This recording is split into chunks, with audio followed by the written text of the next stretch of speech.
All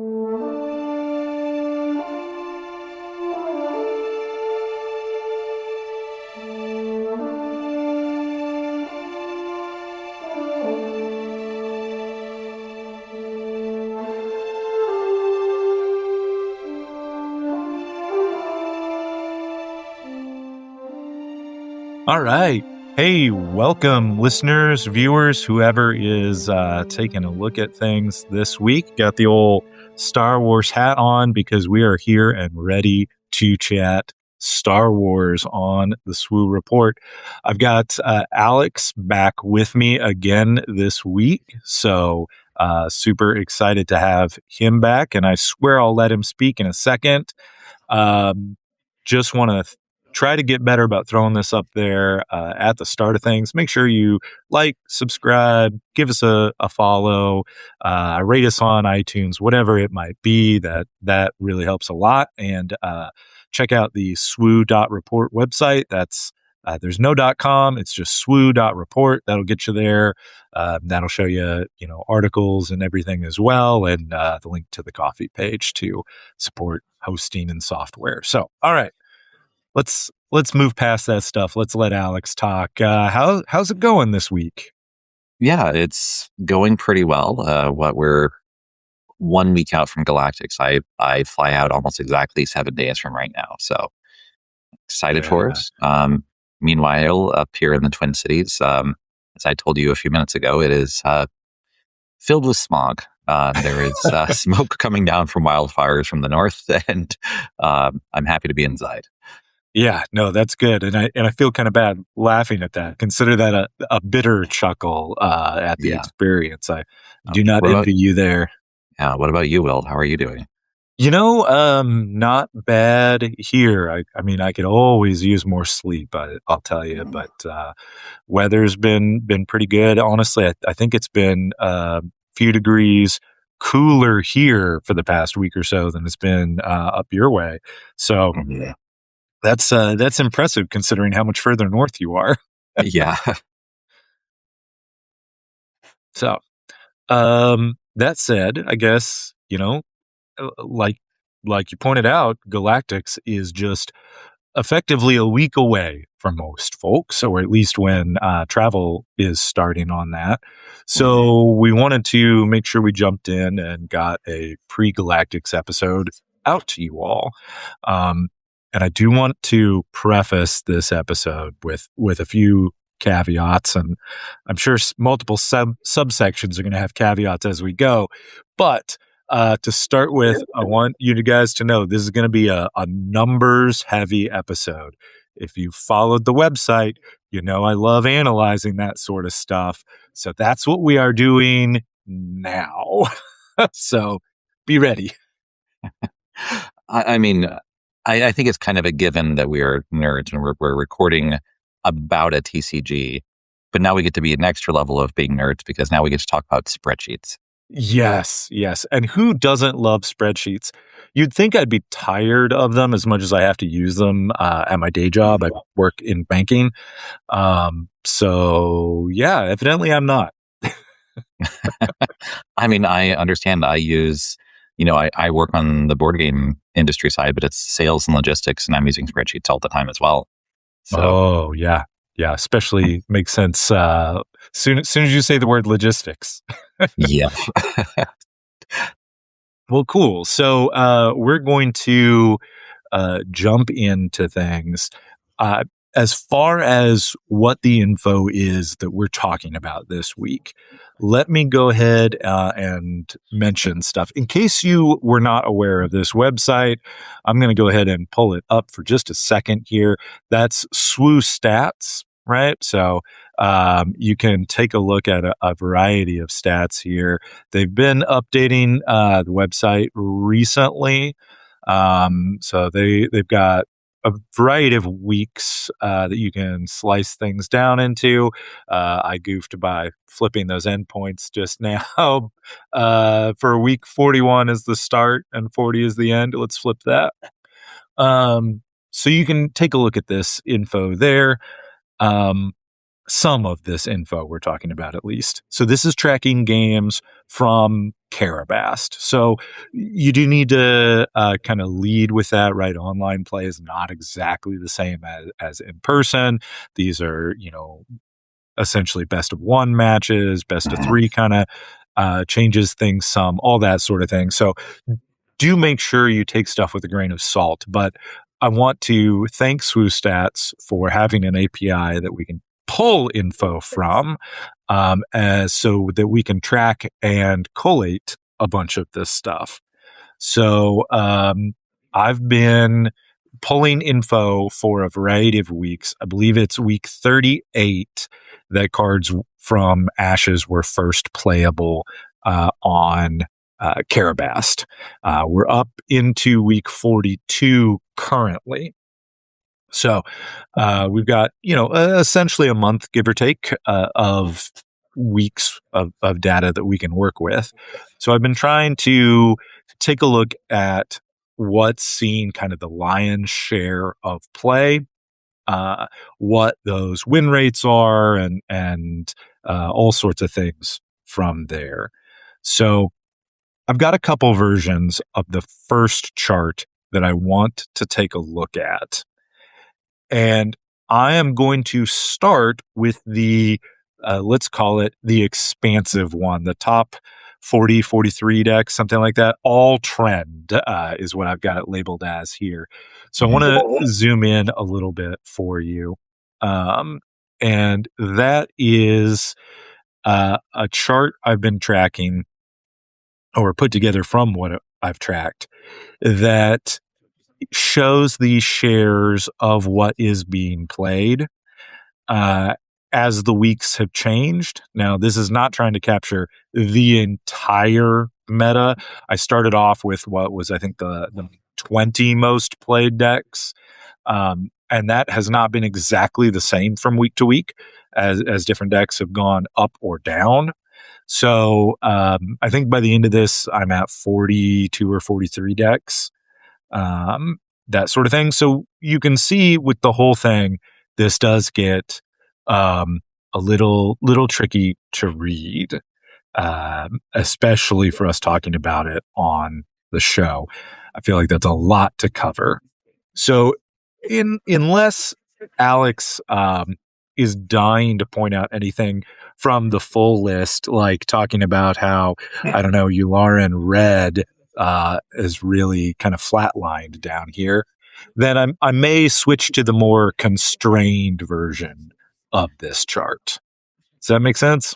Yeah, that makes perfect sense to me. I mean, there's things we could talk about, but I think you're going to get most of that in the constraint chart as well. So okay, so let's take a look at that. Then here we go, top 12.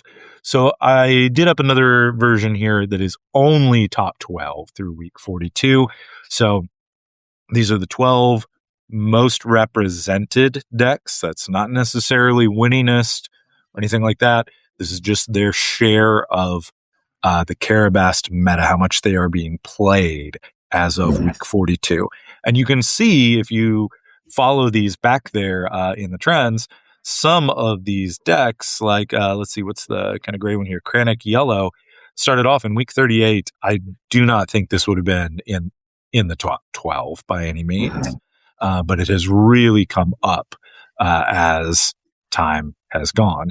Or as you may notice here, the big red line far above everything else in starting point, even at its lowest point, well above everything except looks like Ezra Yellow, and then has trended back upward to keep that same kind of spread above the entire rest of the pack. yeah, it's not surprising, right? We've been, it's what we've said previously. It's what we've seen consistently is people feel like Cad is good. People have felt like Cad is good since the moment he arrived. And regardless of what his win rate is compared to other leaders, we're just seeing him be played. People are expecting him to be played. I've compared it to Han 2 going into Galactics last year, right? People were just talking about Han 2 being present a lot. The difference is Cad is a new leader while Han was an old leader. Yeah. So it is interesting to see it's such a high percentage. Yeah, it's wild. At least in comparison. I mean, if you're looking at the figures over here to the side, Cad is just kind of hanging out over 10%. It looks like he's, on trajectory. He's probably at about 11 there, that looks like, of the whole meta. So there's still a pretty wide spread compared to some other points of time where we've seen larger slices for other decks. Even say in the law meta, like Boba, for instance, at one point. But it's pretty stark compared to everything else. I do find it particularly interesting that one point in week 39, Cad's lowest point was also Ezra's highest. They really were an inversion there, but he is just fallen kind of almost off the map after that. Looks like he spiked probably around 7%, and he's dropped now about 3.5, kind of guessing there. Yeah. Also related to that, I do find Mando Colossus rise here. I think obviously folks seem to have not been nearly as excited with it starting out in week 38, extremely low compared to their high excitement for Cad. But he's had a pretty steady rise ever since then for, a pretty heavy controlling build there as far as my experience with it. I think that's pretty interesting. Maybe. Go ahead. My understanding was essentially no one had quite publicly cracked a good version of Mando, and then someone posted, and I'm sorry, I don't know who, but someone posted the control deck online, and that kind of went public, and people saw that and were like, oh yeah, this is a control deck we like. Yeah.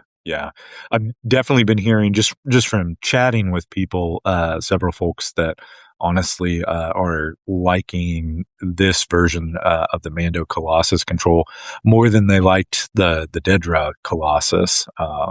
They feel like it's even smoother to offset the Colossus drawback there. It's actually, looking at this, Dedra isn't even on the list, right? So yeah, the top control deck of set 7 is not even being played in the majority of games right now.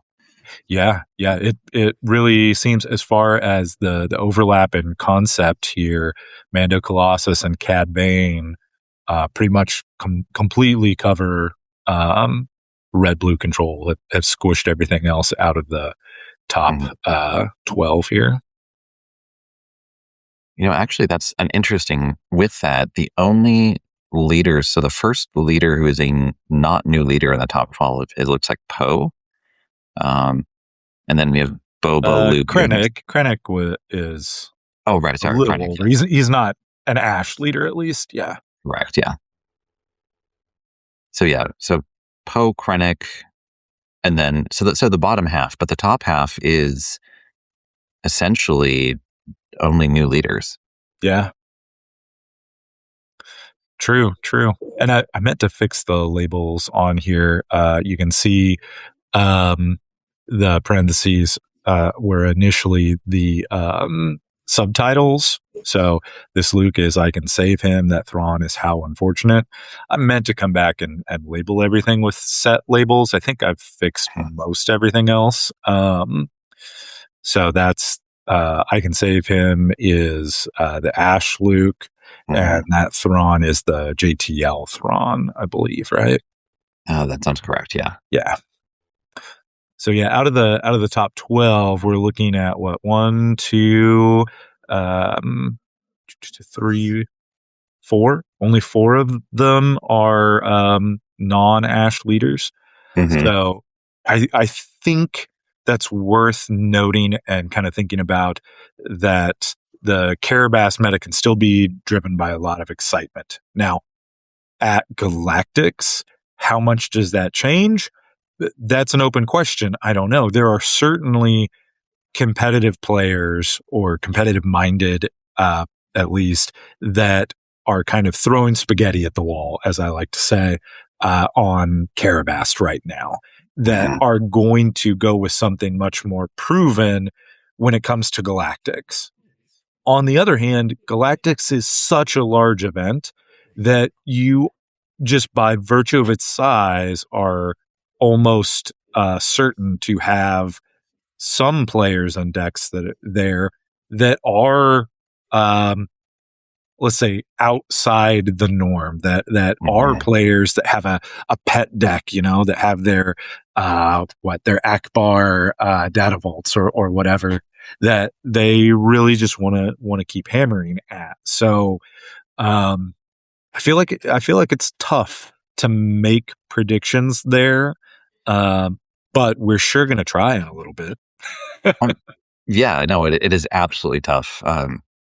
We could talk about all the mitigating factors, right? So there's a reason Galactics happens at the start of a new set, right? They want there to be new information going in, so Galactics isn't happening once the meta is kind of set for the new set. That's the same word. Yeah.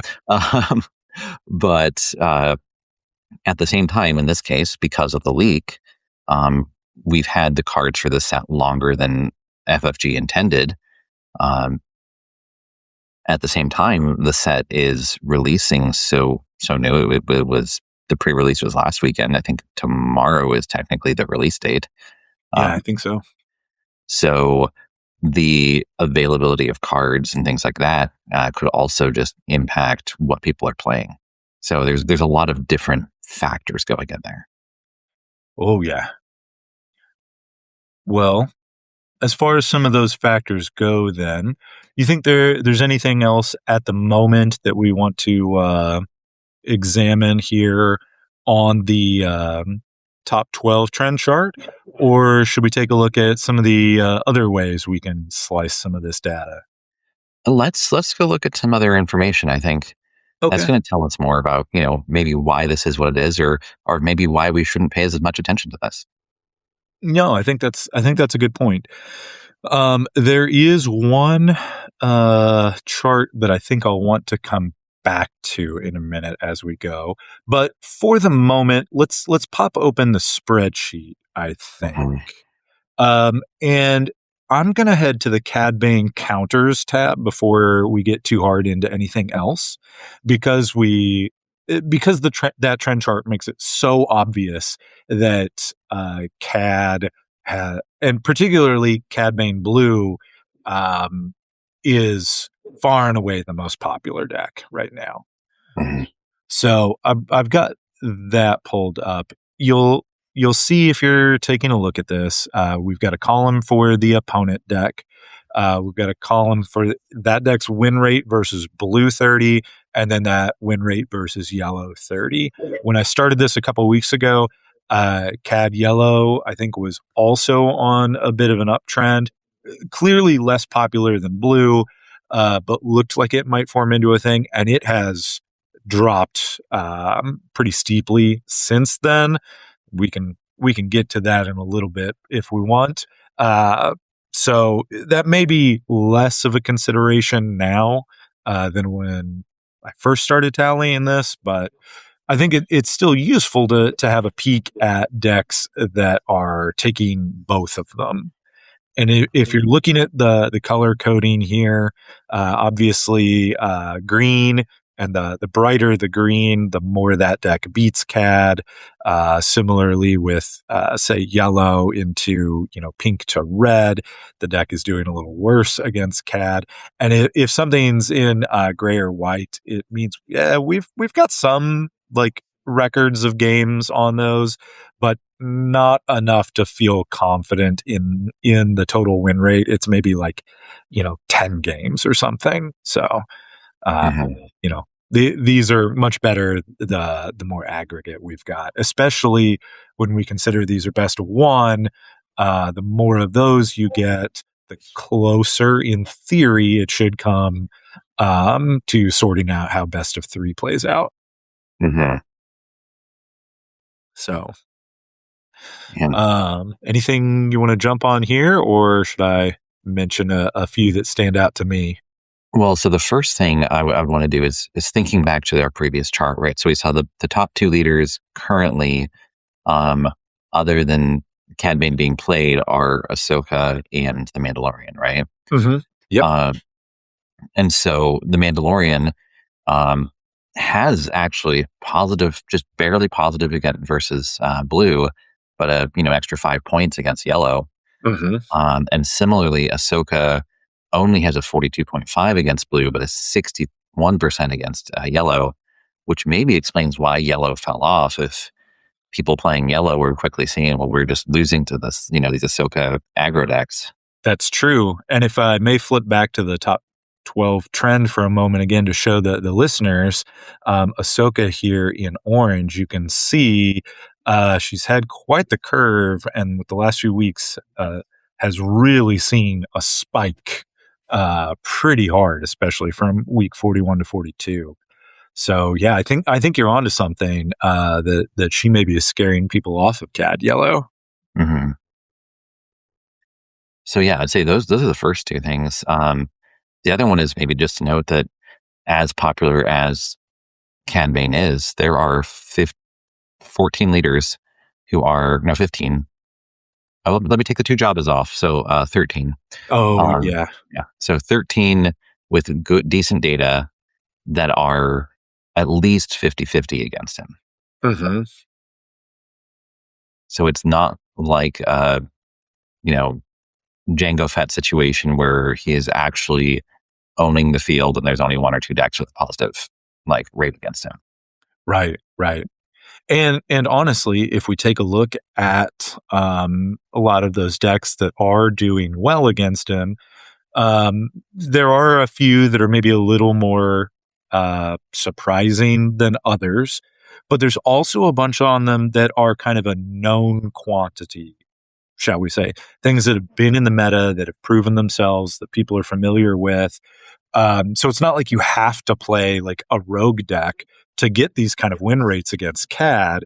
I mean, what we've got Luke, so the JTL Luke, Pilot Luke, Data Mm-hmm. Vault running greater than 60% positive against both flavors of Cad. You've got Boba Lake Country running, 59.2, almost hitting 60% versus blue, and geez, almost 70%. He's at 68.8 versus Mm-hmm. yellow. Or Vader is also just shy of 60 against both. Mm-hmm. So that's Vader JTL yellow. I mean, and those decks, I think, also potentially prove that Cad is maybe not looking to be as oppressive as, say, your Boba reference. Mm-hmm. Otherwise, it would maybe be really dominating some of these established decks. Do you think there is an element here where many of these decks that are doing the best against Cad are pilot decks or space decks in general? I think that is a very good possibility. Yes, I think at least from my experience, some heavy kind of space aggro stuff, and just throwing that Mm-hmm. out there. Another one with positive rates against both is Piet Red. Mm-hmm. Also, obviously, heavy Mm-hmm. space due to the whole capital ship thing. Um, so yeah, I think that's a real kind of concern for folks looking at playing CAD, or an opportunity for folks looking to skirt around CAD. Yeah, just looking at this, if I were going to play Cad, one thought would be maybe I put my anti-space aggro sideboard, I put some of that in my main deck, even if I have Yes, to recourse it half the time because it's not useful. If this is one of my biggest threats, I would rather have a slightly better chance of winning game one. agreed. I think that's a very reasonable call. And particularly, right, you get into some interesting kind of head games sort of things. We don't have a ton of listeners yet, though I hope this type of analysis is going to get out in front of some new people. But Mhm. even us or some other shows, creators, whatever, talking about stuff, or people examining these stats on their own, what does that do to the kind of the rock paper scissorsy sort of concept here, the bluff and double bluff, right? Mhm. The if folks are looking at this and agree with this pilot projection we make that we're kind of suggesting here, Mhm. then yeah, it sounds like a much better idea for CAD to main deck that anti-space stuff. But on the other hand, if folks have that same line of thought and reach that, does that then convince potential pilot players to say, well, you know what? What if I go ahead and take that to the next step and I skip the pilot and move to something else? Mhm. Um, Man, see, this is why true predictions here are so tricky to make, but I love it. Oh, absolutely. I mean, that's an interesting deck building piece too, right? So when you're building a sideboard, you're trying to have the different largest threats to your deck and have something to attack against them to increase your odds of beating those threats. Um, and when you're building a deck, in general, you're tuning it one way or another. I often play mid range, so I'm often thinking about, am I tuning more against aggro or tuning more against the control? Yeah. Um, and that can kind of shift depending on what the meta is doing, right? So when you have Sabine ECL is everywhere, um, you probably want to attack against aggro because you want to just be able to win those games. Mhm. But that's not always the case. And so it is a lot of it is a personal choice of what your balance level is. You should have some solutions in your deck, but what level, you know, how much are you afraid about getting, the wrong card stuck in your hand, having a bad mulligan or whatever? It's yeah, there's not one easy answer, is what I would say. True. No, I agree. Um, let's see what else. Trying to think of a few other things we might take a look at while we're here. Mhm. If I refer back to the top 12 sheet again, so Ahsoka has really shot up, and then Grief Red is the fourth deck there. So let's maybe double check how those are doing against CAD. So Ahsoka Blue and Grief Red. I see Mhm. Grief Red here on line 20. Very favorable, about 60% against yellow, but running under 50% against Cad Blue, obviously the much more Mhm. favorable, or much more populous version. Where's our Yeah, Ahsoka? right below that on 23. There we go, 23. So that puts yeah, gosh. Still both of the more aggro looking decks out of kind of our top 4 then, Hmm. both pretty favorable against yellow. Hmm. They seem to be able to put on the pressure to get through that, but both sitting, noticeably in the red against Cad Blue. Hmm. Does that worry you? Do you think that scares you off of potentially playing one of the newer aggro decks? It doesn't surprise me with those decks. I suspect they do. Like if and we could go look at that data, but I suspect they both are going to do better against the control against the Mando Colossus. Um, in our kind of our rock paper scissors, right? So it's hard to say. I'm always hesitant about a one trick pony aggro deck anyway for myself. My personal play style, I like to be able to react to things. Mhm. Like I understand there is a simplicity to playing, Vader yellow and just here is your system. You do your system. Either it works or your opponent interrupts it. Um, but that's generally less exciting for me.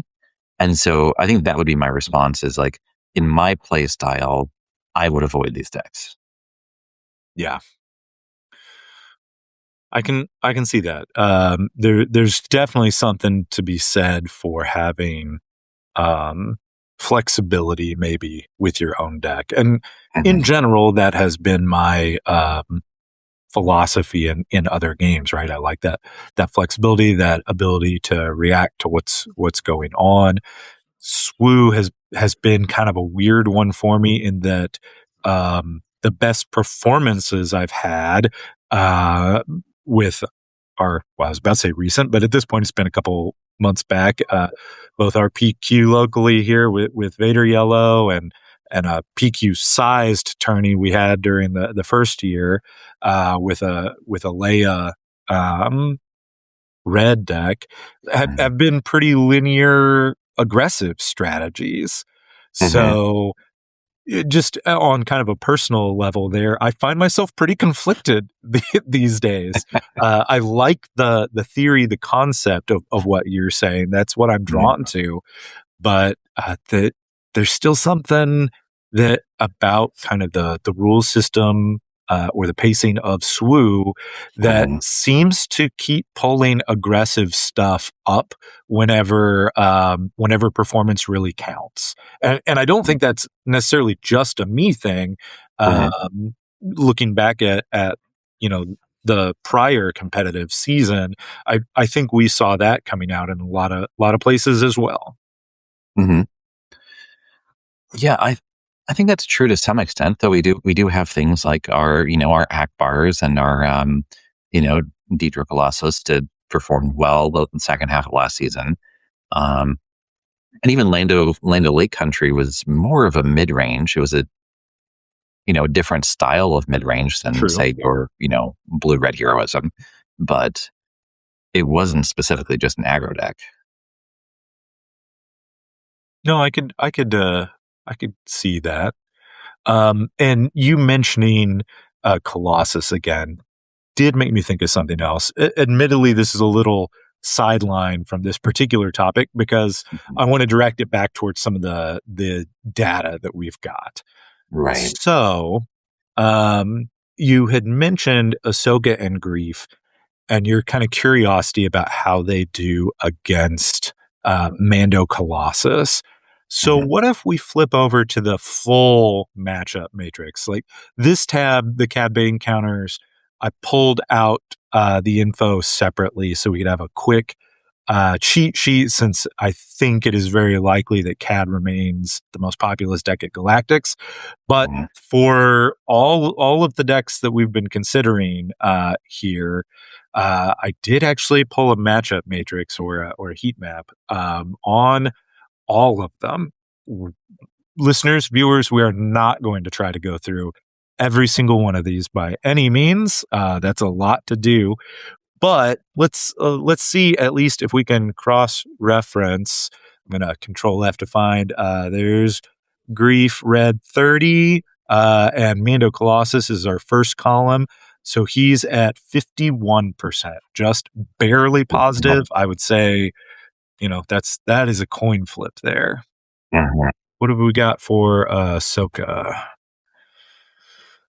Um, Ahsoka Blue. Oh, Mhm. look at that though. 72%. Very, very positive against Mando Colossus. What do you think about that?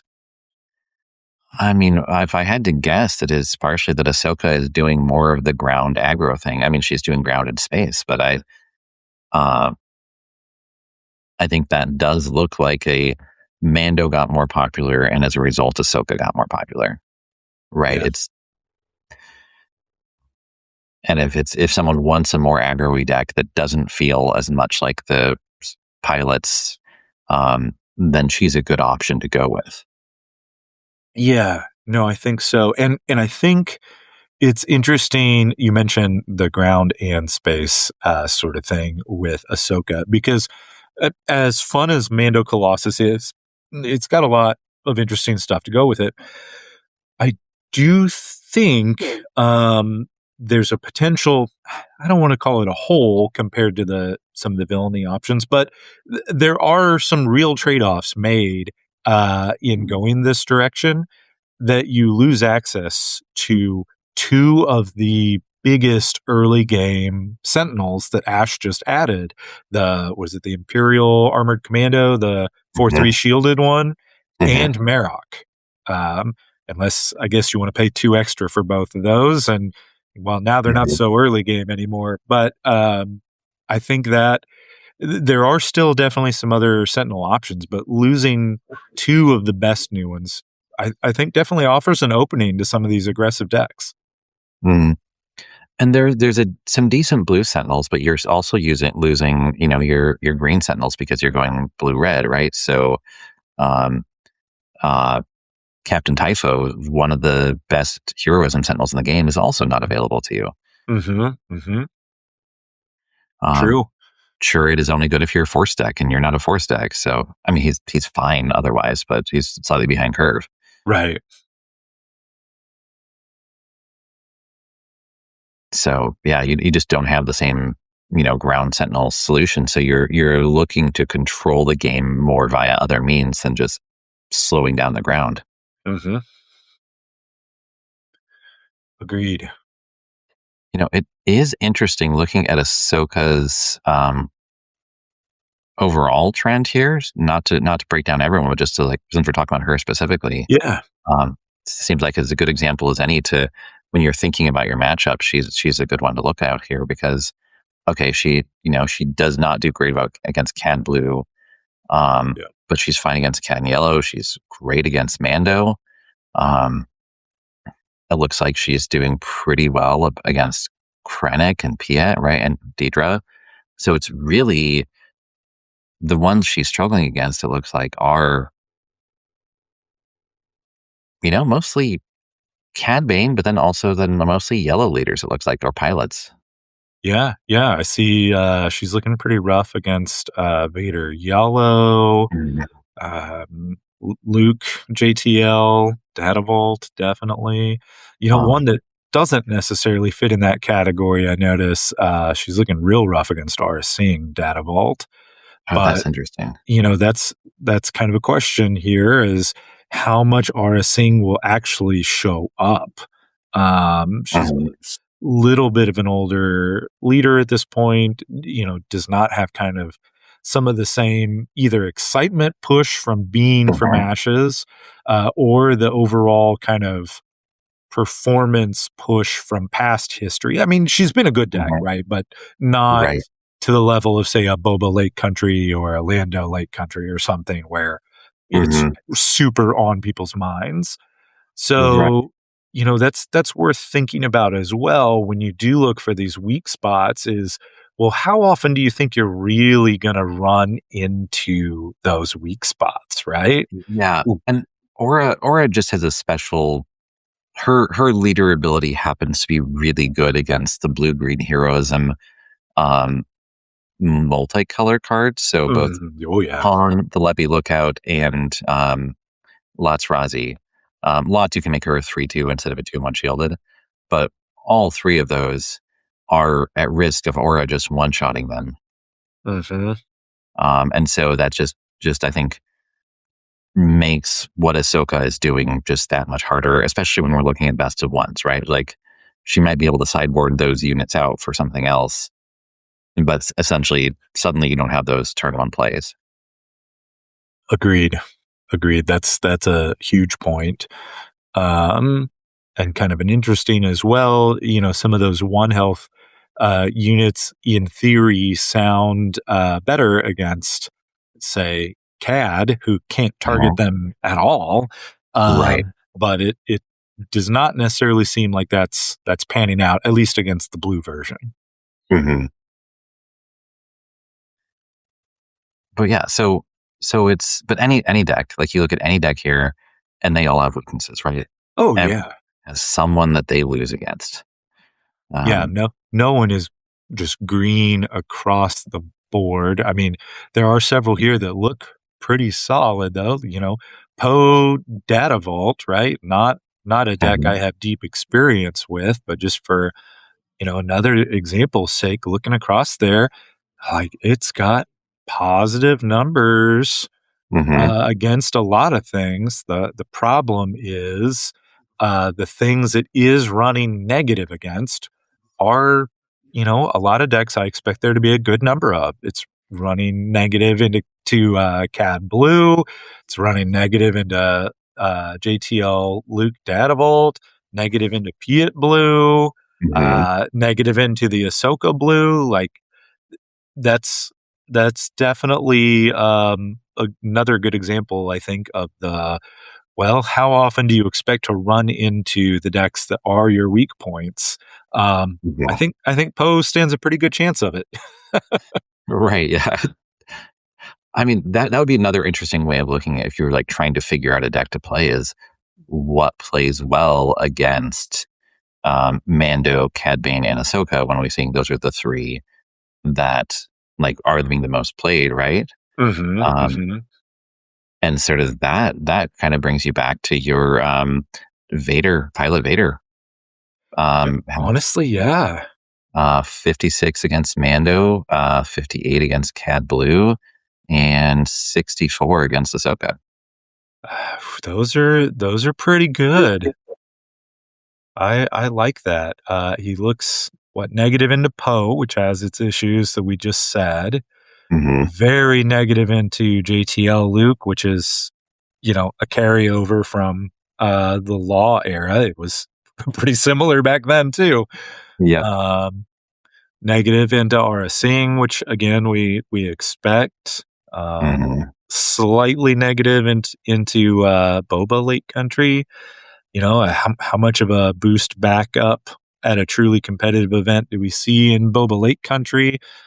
He turned up in that top 12 trend chart we were looking at. I'm like, Mm-hmm. flip back up to that. But you know, he's had kind of a slow swing up to being in, third or fourth place, but has really dropped off this past week. Mm-hmm. So, what happens there? I'm not sure, but Vader Yellow does look pretty tasty. Yeah. I've already said it's not a deck I want to play, but it looks like a really solid deck for this meta. Yeah. Well, we've been kind of looking at the heat map for a while, and I know before recording the episode that I Mm-hmm. mentioned that might be overwhelming to try to do for too long Mm-hmm. looking at that. Is there anything else specifically you want to hit on the heat map while we're here?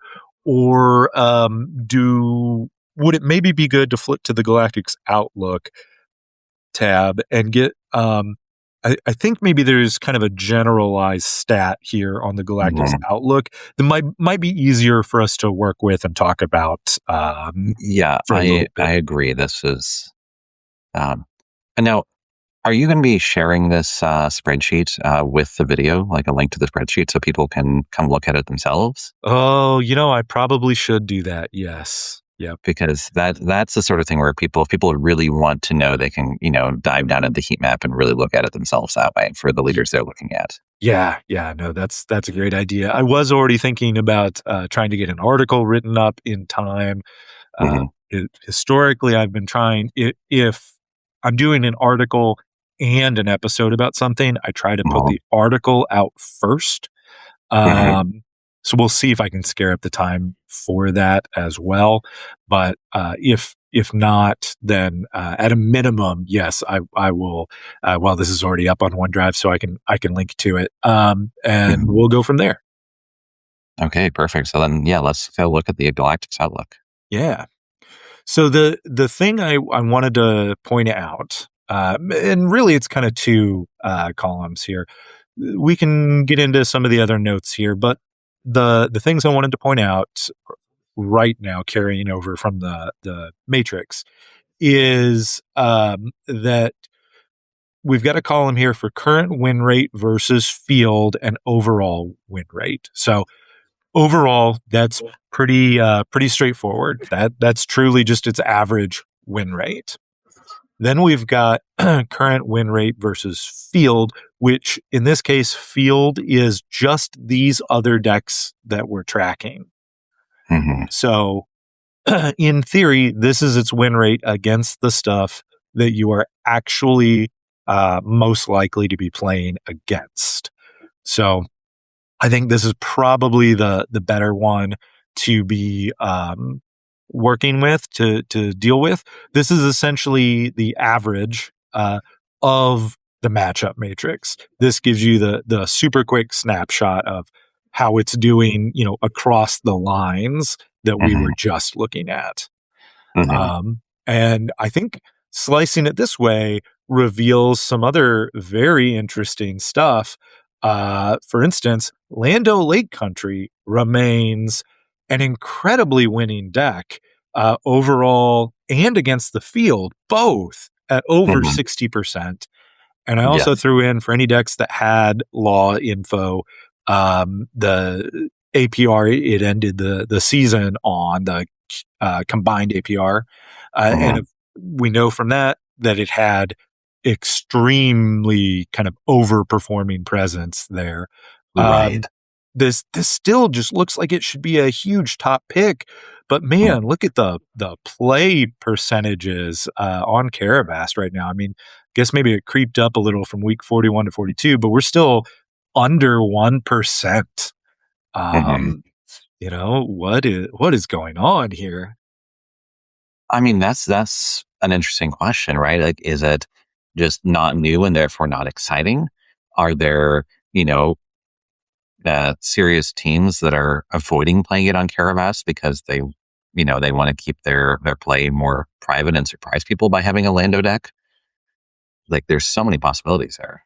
That's true. That is true. Folks might have already kind of decided to roll with it, and now they're just playing whatever else for at least public facing on Karabast. Mm-hmm. Um, that's another difficulty with pulling and crunching these numbers, where team behavior can potentially skew things as well. Oh, absolutely, yeah. So yeah, we've got several things here.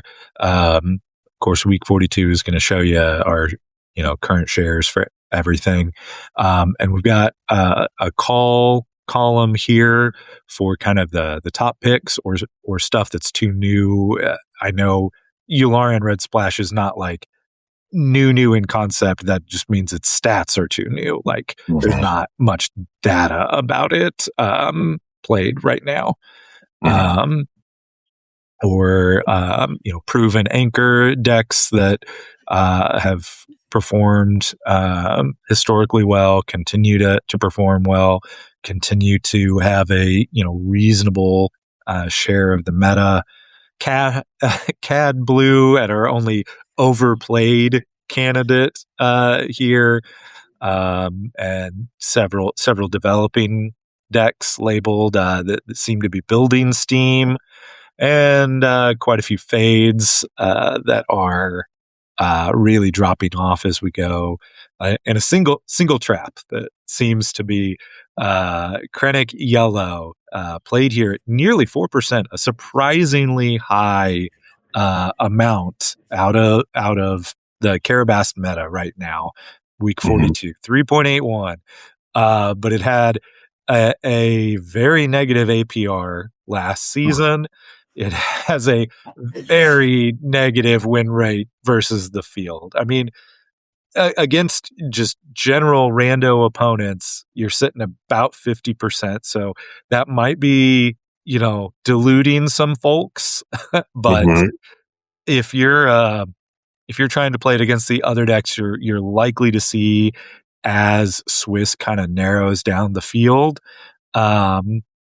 Yeah, it's looking rough. It is looking rough.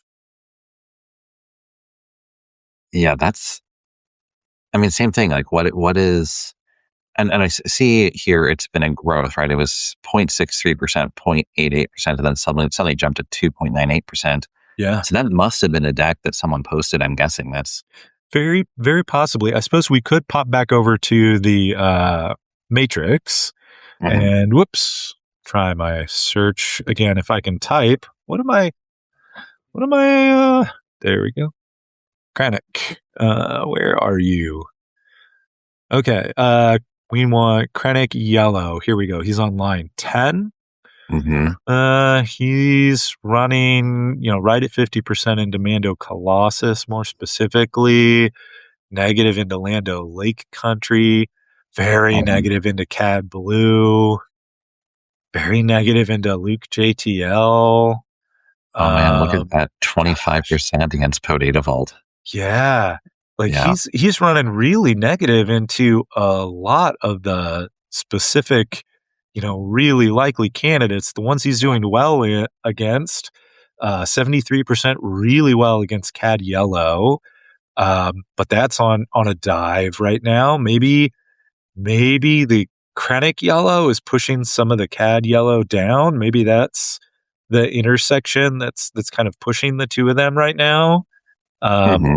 Or the new Ashes Luke Data Vault deck. Mm-hmm. Krennic's also looking very positive at 69%.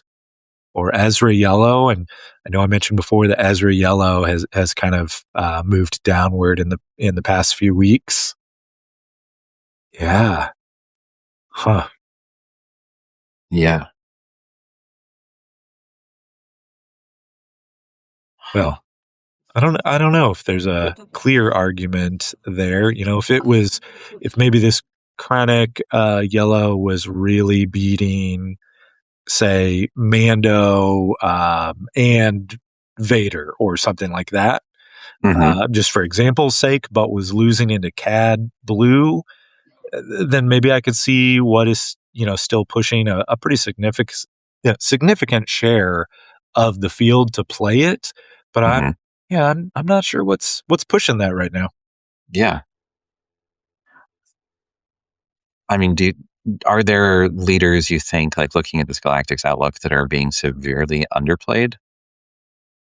Severely underplayed. I will admit, when you throw the word severely in there, that I That's immediately fair. think, oh, they're probably below the cutoff of what I was even trying to deal with. Because Mm-hmm. there are umpteen various combinations of leaders and Right. base to track here available in the game.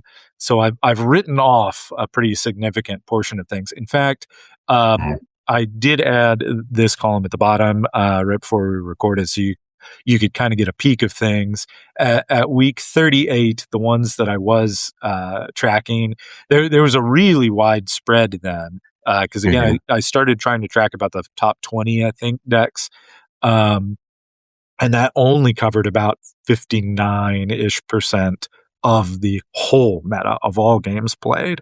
You can Mhm. see the field here has consolidated. Now, obviously, I've also added more decks. We're now covering 43 or whatever. Now Mhm. we're covering about 82% of the entire meta, but that's still leaves about 18 unaccounted for here. Um, Mhm. and I always think it's possible for there to be a surprise to come out of that field. Uh, Right. I will float an idea out of that portion of things that several of us, when Ashes first dropped, thought we had a very promising um, Armorer Red deck that I Mhm. still really like. I don't think it has panned out in the end, particularly with Cad continuing to climb. It's really hard to capitalize on the shields that was able to capitalize on early in the Ash meta. So, you know, if there's someone I really think it is being uh, overlooked in a general sense, I think it is Mhm. the Armorer. Um, I would not be surprised to see one come out and do better than anticipated here. I just worry about it in this specific scenario. That makes sense. Yeah. Or on the other hand, if you want to limit to just the decks we've been tracking here, Mhm. some of the stuff kind of at that lower end, I think I would maybe throw some love to Shin Hati Red. Obviously she's not looking too great in numbers right now. Pretty flat, not much Mhm. of a boost in presence. Not a great win rate against either the field or in general. But I just like her. We know some aggressive strategies can get there. I keep wondering if there's a version to crack Mhm. that could reverse some of these. How about yourself? Yeah, no, I could see that. Right, yeah. So definitely, like, Shin feels like there's potential there. Um, I mean, I'm curious about this Jabba, the last two, Jabba Colossus and Jabba Blue, right? Like, there's um Yeah. just no data there. But Jabba's a really interesting leader, and it feels like there could be something there that just no one has cracked in a meaningful way. Um, in some ways, similar to how like Admiral Akbar did. Hmm. Hmm. Um, I mean, there's an obvious one at the top of the field. I feel like I have seen no chatter whatsoever about Kylo. Um, Yeah. Yet he's one of the best performing leaders on this list, and he has what, he's 0.36% for week 42. Yeah. Agreed. That Kylo, I think, is a very interesting one. I mean, he's still not, a huge portion of the field and seems to be on a downswing here. His trajectory is moving downward to below 0.5% now. Hmm. Um, but he's got great win rates really against overall and against the field. Admittedly, um, his adjusted performance rate in the law meta is, I think, significantly negative. That definitely shows he underperformed there. Hmm. But signs here look positive right now. Right. So Yeah. going and peeking at the matchup matrix, two of his worst matchups though are Mando Colossus and Ahsoka Blue. So that might have Oh. Yeah. Oof. Yeah. And very, very negative into Mando Colossus at 36. And what else did you point out? Ahsoka Blue is also Oof. 36. Yeah. Well, and only 40 into Vader. Hmm. Those are three pretty noticeable suspects that he's very negative into, while being, look at the rest of that line, being very green against so many of these other decks. Right. I mean, 64% against Cad Blue, 63% against Cad Yellow, right? So if you can avoid the Mandos and Ahsokas, you could really run away with it. Yeah. Yeah. Oh, wow. And look at that. We were just talking about Krennic Yellow. Look at how bad he crushes Krennic Yellow. 83%. Yeah. Wow. And You know, the Ashes Luke data vault. It looks like Kylo is crushing some of these slower decks that don't have blue removal available, I guess. mhm. Yeah. Hmm. I mean, Luke should, you would think. Yeah, I don't know. Sorry, I was too I mean, focused thinking about Krennic Yellow, but yeah. I mean, I feel like that is actually a pretty good place to maybe go talk about some predictions for Galactic, yeah, yeah, because what this is. These percentages are not weighted, but then when you bring in your predictions, that offers some weight into it. yeah. So I tried to really go out here for some Galactics projections, and just for a moment, I'm looking at the spreadsheet, and then we'll switch to some donut charts that make it a little maybe quicker to grasp. So basically, you know what? Actually, I'm showing that, and I realize it's given away the top 8 stuff already. That's the downside. So I'm going to go straight to the donut for day 1. Okay. So here we go, guys. Let me zoom in, make that text and all a little bigger for you. So okay, what we've done is um, tried to take the recent trajectory of decks and their current meta share um, to try to make some guesses for what the field is going to look like. And obviously, I meant to make this, explainer early, but obviously everything we're talking about is just the premiere portion of things. They've changed things up with Galactics now having a limited portion at the beginning of both day 1 and day 2. So we're not going to try to analyze that. All of this is premiere only. So this is trying to grasp that current trajectory times their current play rate, basically, the abbreviated version. So not and then as a portion of the full 100%. So not all of these are going to match exactly what week 42 had. This is a guess at where things look at the beginning of day 1 to start things out. Would you say this is also a decent estimate for the LCQ at the same time? I think there's a good chance that it is for the LCQ, and honestly, maybe better for the last chance qualifier than for day 1. There is the possibility that folks hang loose on their final deck decision while the qualifier is going and try to make a final call based on those results. What final deck submissions are due 8 p.m. that night, I think it was. Right, so they should at least be most of the way through the qualifier by the time. Yeah.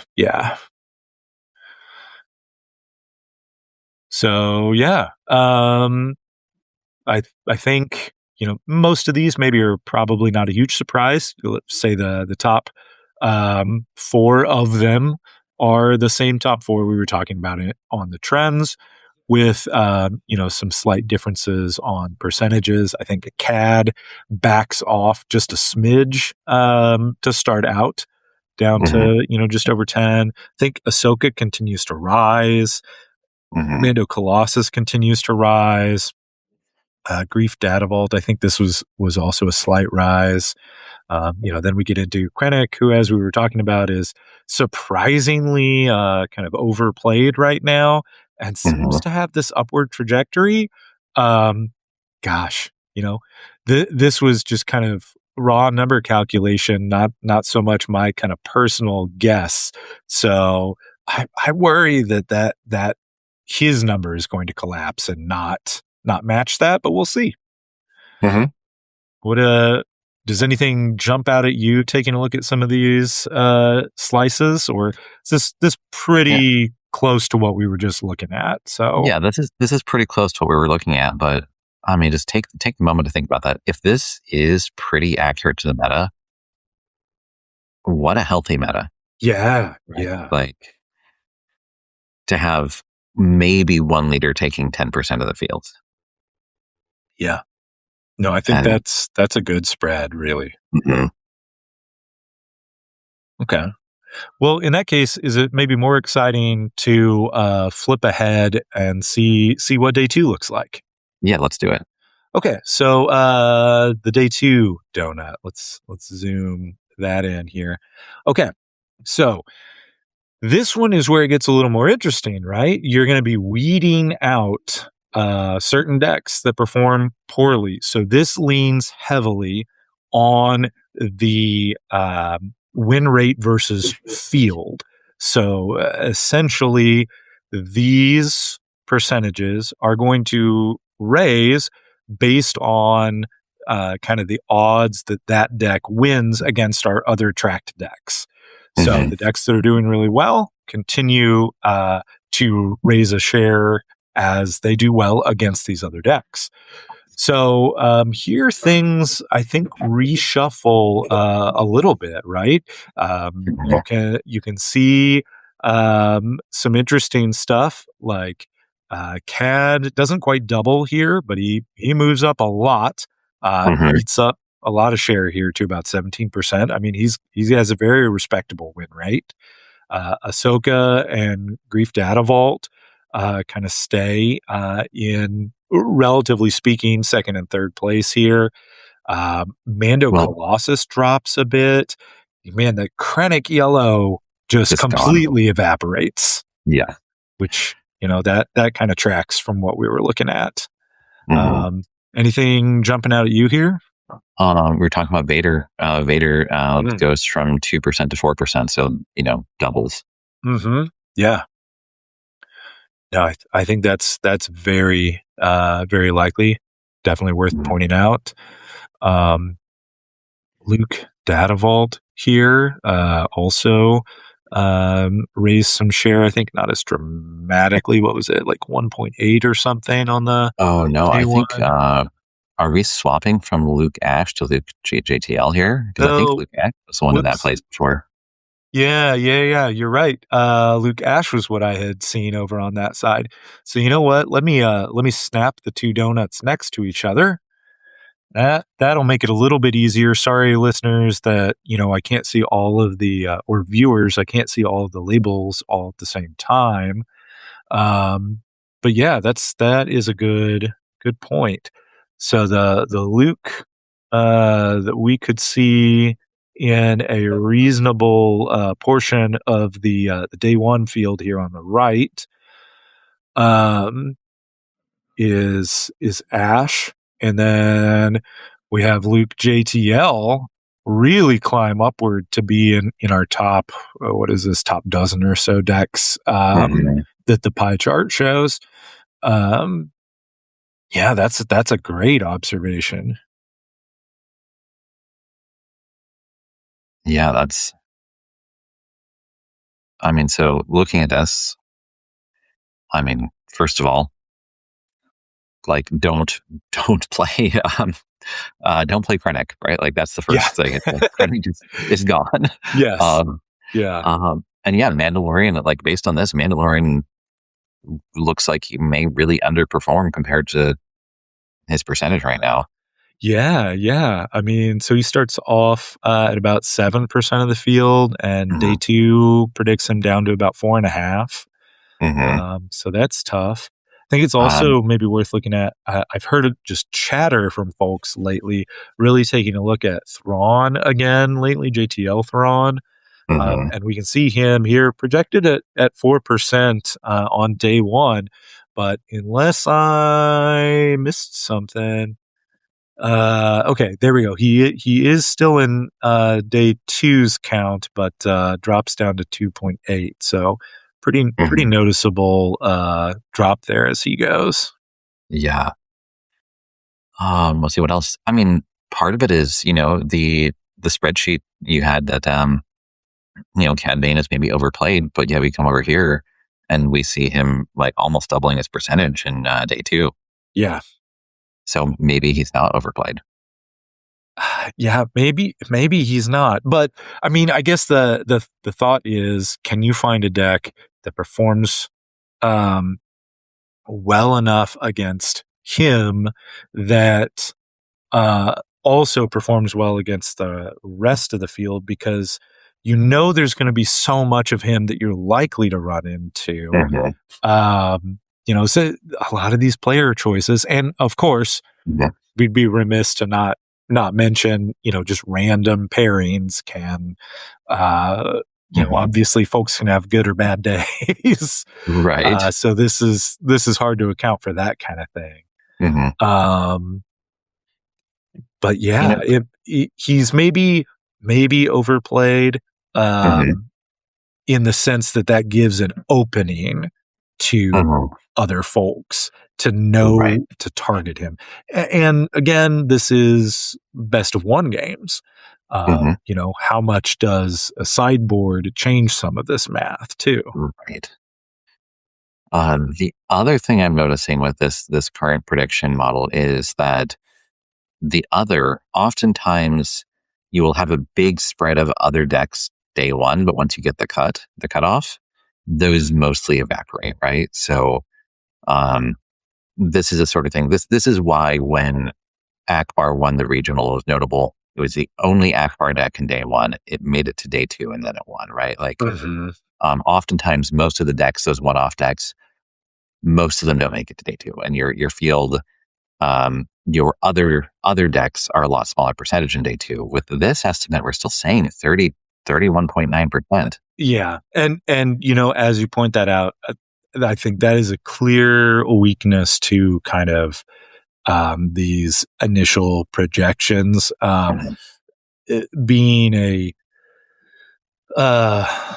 relatively kind of flat work off of okay, trying to think how to explain this succinctly.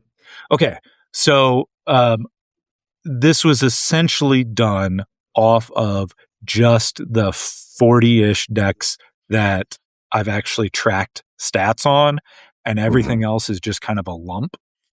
Mm-hmm. So, as you rightly pointed out, the stuff in that lump does tend to have a pretty poor win rate, pretty poor performance rate as you move through stages of a tournament. And this does not account for that. It just kind of leaves this extra hole there of, we can't really see this, so it's still there. So that is definitely a weakness that, now that you pointed out, I probably should have tried to find a way to account for more, in the, this untracked share. The other share is almost certainly going to shrink much more than this shows. That's fair. I mean, in your defense, this is still spreadsheets and predictions you're making in your free time. This is not your day job. The fact that you have done all of this is already impressive. So we'll give you a pass on this time. A vague generalization. Yeah. Fair. Though it is, now that you've kind of got me thinking about it, it is something that maybe makes the day 2 projection less fun, less interesting. I mean, part of the fun is going to be looking at what actually happens and then saying, oh, wow, look at how wrong I was. But this already kind of puts an asterisk out there of, well, almost certainly all of these, I bet, are probably going to be a little bigger. I don't know. Add a % to every single one of these. There we go. That's what we'll do. We'll just add 1% to all 12-ish of these, 15, whatever it was, and then we'll cut the untracked that much, so it drops from 31 to 16, and that maybe is closer. Oh man, but you have to have dealt with that with the top 8, right? In some way. Yeah, well, I mean, in top 8, we can flip over there. Here's our top 8 donut. I mean, there's only 8 actual positions, right? So, right. We have to pare that down and not, not offer portions of seats. Now, on the spreadsheet, if you look at the column here, the percentage of seats, you can get the actual percentages. Cad Bane is projected to move upward to 23.5%, that type of thing. But in the real world, we're just going to call that 2. And in fact, actually, this is maybe not the most fun version of this. I'm going to hit the top 8 just like card instead of the donut. So this is not projecting the order they would be in a bracket.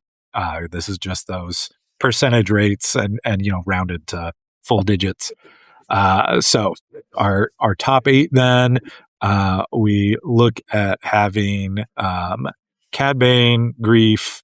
Sorry, read them in the order this is. Cad Bane, a wild card deck, Grief, Darth Vader, Ahsoka, Poe, Luke. Well, goofed on changing that to, says Hero of Yavin instead of JTL for his abbreviation there, and then Boba Fett. So, yeah. Interesting. In the donut, we don't have a Boba Fett. We have. Oh, whoops! Did I goof in the going back and forth here? There might be one swap. Yeah. Yep. You're right. Oh, that's what it was. I think I rounded the wrong direction. I'll have to make a corrected card because there's only the one CAD showing on the card. Oh, I'll have to fix that because realistically, I think it was a better call to say we're probably going to get 2 Cads in the top 8. So there we go. Let's look at the donut then. We got 2 Okay. Cads, a Luke, a Poe, Vader JTL, Ahsoka, Grief, and just one wild card. Something that's untracked is going to be wild. So first thing I see looking at this is we are talking half the leaders are new leaders, are Ash leaders, and 3 are JTL leaders. And as you just said, on Boba Fett would have been the one on the chopping block. So if we pretend our other is Boba Fett versus a rando, then it is essentially half JTL pilot leaders and half Ash leaders. Yeah. No, I thought that was very interesting looking at things as well, and potentially says something about the power levels of those sets, or maybe more particularly the sets in between. I know Secrets was kind of regarded a little lower. A good chunk of Law, I think folks were pretty high on, but it hasn't panned out on this. Though if you go back to the Galactics projection for the spreadsheet, you can see that Lando comes in at number 9, just barely missing out behind Boba Fett there. So there is a Law leader that's trying to push up that direction, but yeah, in the end, maybe doesn't get there. Yeah, considering our first two places in the Galactics last year were both Legends of the Force leaders, Kylo and Talzin. Do you feel like that side of things just kind of slid off because there wasn't more Force support kind of in the meta since then, and we lost the year 1 Force cards? Or yeah, I think there's some of that floating around, and especially on the Force front, we lost Force Throw, which was a strong enough and prevalent enough Force card that it actually, of course, got suspended before rotation ever even happened. So I think that, and the lack of further support for the Force mechanic. I mean, yes, a handful of Force units, but not the mechanic. And of course, if you're going to use the mechanic at all, that really ties you into the lower health bases, which I think that's also been a recurring theme even through the Law meta and holding now, that the high HP bases do tend to be an issue. I mean, out of this projection, we've got 3 of them are on high HP, above 30 bases there. And some of the stuff we were looking at for day 2, there were still noticeable boosts from some of the other higher HP ones, the Luke data vaults of both flavors, the Mando Colossus and that sort of thing. It does still seem to kind of stack that top end, even if it's not quite half of the top 8 projection. Yeah, it is interesting. Like, if you look at it, so really our options for more health bases are Data Vaults, Colossus, and Lake Country. So we have the Lando Lake Country, which like you said, was 9. So bigger health base. We do have Ahsoka and Cad Bane not using Colossus, but neither of them have a good solution for the extra card, right? It tends to be the control deck, so your Deidre and your Mando, who can handle getting the card back to make it worth it to have Colossus. And so that just the cost of that one seems to be more, and especially with the new blue villainy cards, it seems like obviously Cad Bane wants to be blue rather than going Data Vault. Yeah. And that is something to be said, I think, about the strength of the new blue cards in Ashes, and even some of the red cards as well, at the villainy end of the spectrum. that they're pushing Cad Bane up a lot, and of course the strength of his leader abilities and so on. But they're pushing him up even though he's only got a 30 health kind of basic base. So, kind of playing that thought backward to your question about stuff that um, maybe we would predict is underplayed is, maybe this is the moment that a Dedra Colossus comes out and surprises people, with maybe a slightly weaker leader, uh, but the ability to still use those main deck cards and go the Colossus direction reasonably. Mhm. Maybe that's a dark horse out there. Yeah, I mean, it's certainly possible. I mean, she gets that new top end of Chimera, Night Sister, and Pre-Visual, right? So Mm-hmm. that's some powerful endgame cards. For sure. Okay. Well, before I even flip over to the next thing, I want to say, do you have a prediction then on what you think wins the whole event? And you know what? You're even willing to throw out two predictions if you want. You can throw out your just gut assumption, and you can throw out what your pick would be out of this projected top 8 if you want. Mm-hmm. I mean, I feel like really my prediction is that Cad is not going to win. Okay. Yeah. So based on that,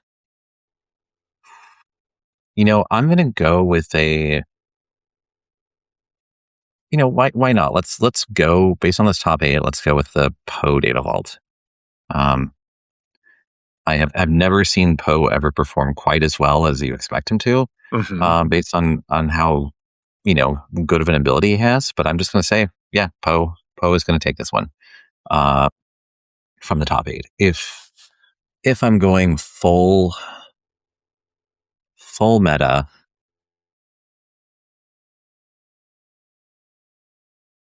I'm going to say it's something that's not on your top 40 list.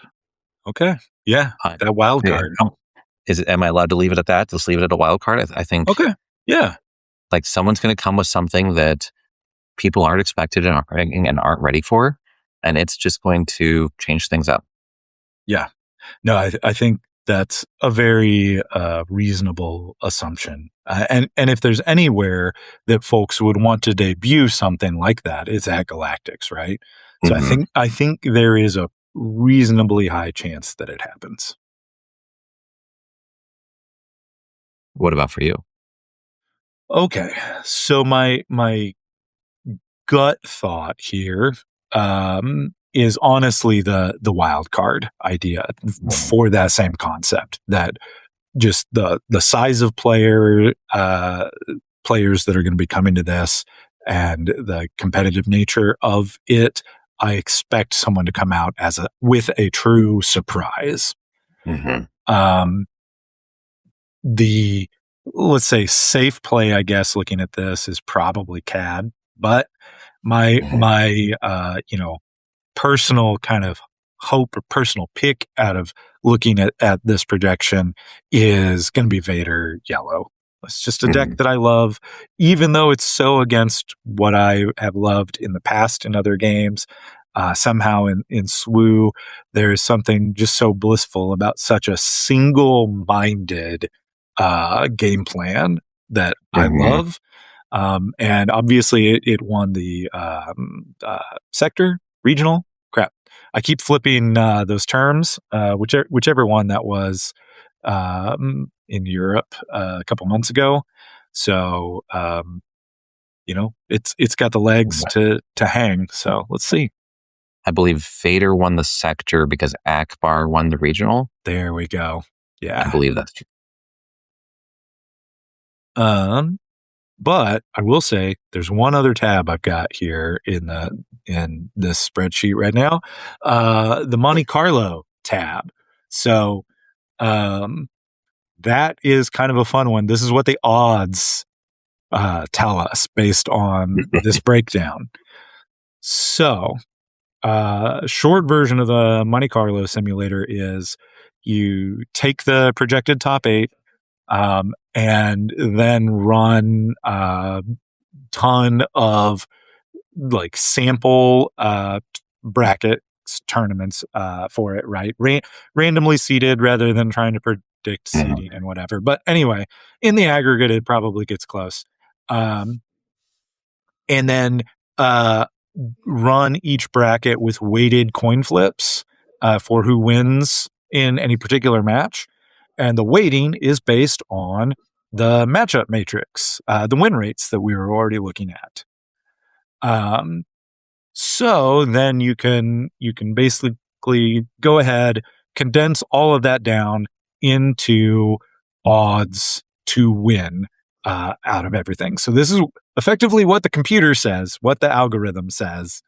Monte Carlo odds are that Luke Skywalker JTL Data Vault takes it. So yeah, 24%. So again, not huge out of the whole thing, but 24% odds on the title, 39% on the finals. Cad Bane Blue in second place, just barely slightly lower odds on the title, and essentially 50%. I mean 49, but worth rounding there. When it's already got 2 decks in the top 8, it's pretty much 50-50 odds that one of them makes it to the finals. So yeah, I thought that was interesting. Of course, this is a scenario that is much like the stage predictions. This is one that is not going to account for wild card well. Honestly, like we said about the day 1 to day 2 stage tending to weed out the untracked or wild card decks.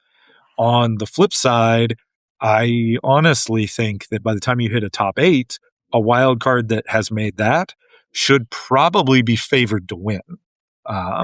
If it's already made it through that gauntlet and is something that those other decks in the top 8 have probably not prepared for.